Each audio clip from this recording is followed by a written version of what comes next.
Ассалаумағалейкум, құрметті достар. Бүгін 2022 жылдың 1 күні, қаңтардың 1-і, сағат 12. Жалпы осы жаңа жылдың 1 күнін мен жақсы көрем. Өйткені адамда деген оптимизм пайда болады. Бұлай үміт, оптимизм, болашаққа деген оптимизммен, тағы да айтам, оптимизммен қарайсың, үмітпен қарайсың.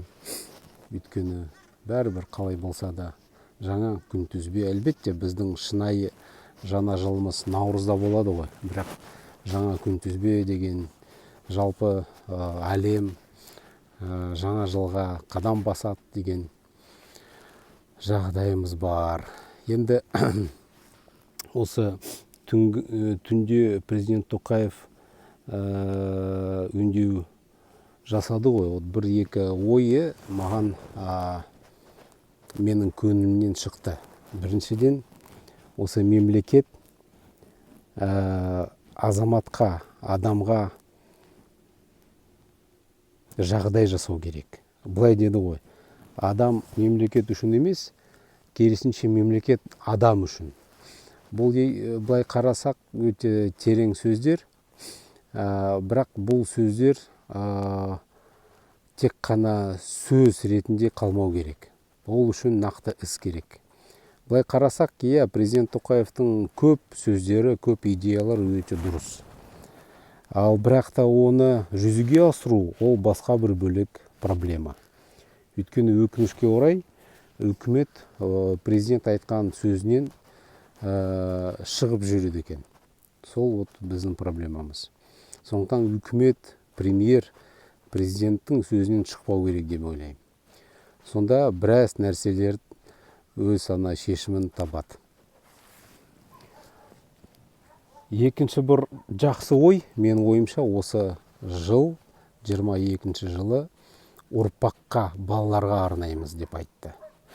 Өте дұрыс. Өйткені шалдарға құрмет көрсетеміз, олар демалсын. Ал бірақ та біздің өміріміздің мәні не? Ұрпақ қой, балалар ғой. Мемлекет болашақ ойлау керек. Ал болашақ ол балалардың, бүгінгі балалардың тағдыры. Түгел саясат, экономикалық реформа, ол балалар үшін арналған. Сол үшін осы екінші идеясын, президенттің идеясын мен қолдаймын. Енді мен ойымша, президент жаңа адамдарды тарту керек. Неге үкіметте тек қана нұротандықтар отыру керек? Осындай сұрақтар туындайды. Ескі кадрлар. Неге осы тек қана ескі кадрлар жұмыста отыру керек? Жаңа адамдарды тарту керек деп ойлаймын. Сонда ғана жаңалық болады, сонда ғана өзгеріс пайда болуы мүмкін. Тек қана нұротандықтар отырмау керек деп ойлаймын билікте. Басқа да азаматтық қоғамнан шыққан белсенділер билікке келу керек. Сол, осы ойым осы. Рахмет. Енді жаңа жыл құтты болсын. Бәрімізге сәттілік, табыс әкелсін. Жамандық болмасын. Осы ковид әбден басылсын.